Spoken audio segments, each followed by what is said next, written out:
Haleluya, haleluya.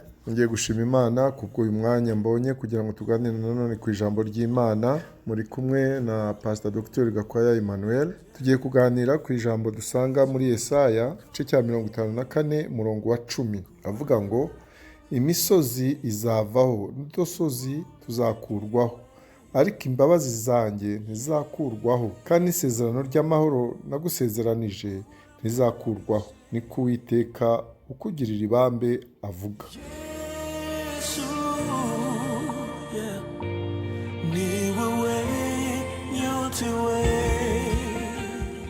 Uwiteka rero ugira ibambe, ugira imbabazi, arasezeranya ubwoko bwayo, ubwoko bwa Isirayeli, yuko izakomeza urukundo Uwiteka yifitiye rw'imbabazi ndetse n'amahoro.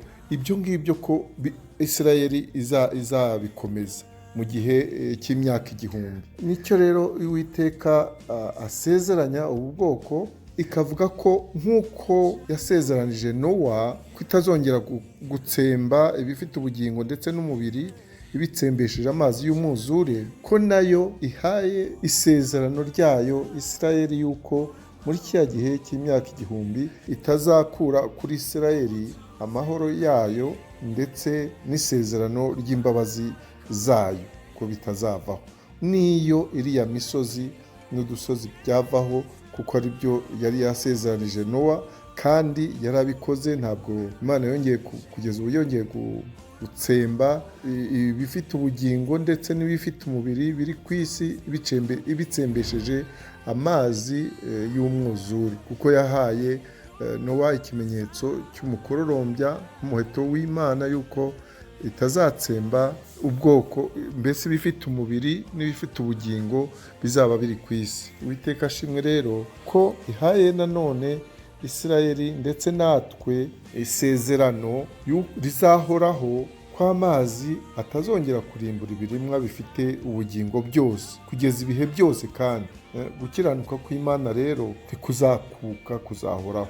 Uko niko rero isezerano ry'Imana ry'imbabazi rizahoraho n'ubwo ijuru n'isi byakurwaho, ariko isezerano ryayo, ijambo ryayo rizagumaho. Agakiza rero nk'ijambo ry'Uwiteka rizahoraho iteka ryose, kuko icyo yavuze iragikurikirana ikagikomeza.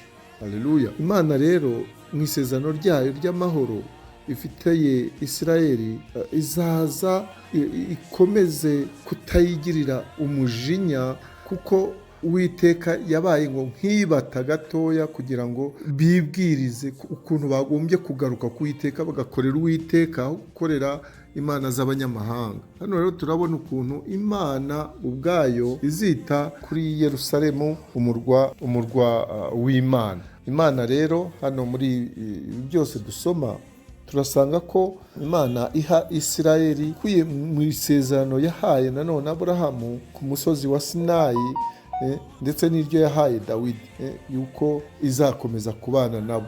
Uwiteka rero akomeza isezerano rye, kandi tuzi neza yuko rizasohora nk'uko yabivuze, kuko harimo ibintu by'imigani ya kera imbere y'uko isi iremwa. Uwiteka ashaka ko ibyo, kuko ariyo yaremye byose, ntabwo ari bijyanye n'iby'imigani yari irimo by'amazi n'iby'urupfu n'iki. Ibyo ngibyo Imana iravuga ko itazongera kugira ikikorera Isirayeli ngo yite akanya gato, kugira ngo Uwiteka arashaka noneho kongera kugarura Isirayeli mu bwoko bwayo muri iki gice, ibasezeranya amahoro kandi basezeranya imbabazi zayo. Uwiteka rero ashimwe ko niyo tuyigiriye nabi iracyadufitiye imbabazi, iracyadufitiye kuduha amahoro.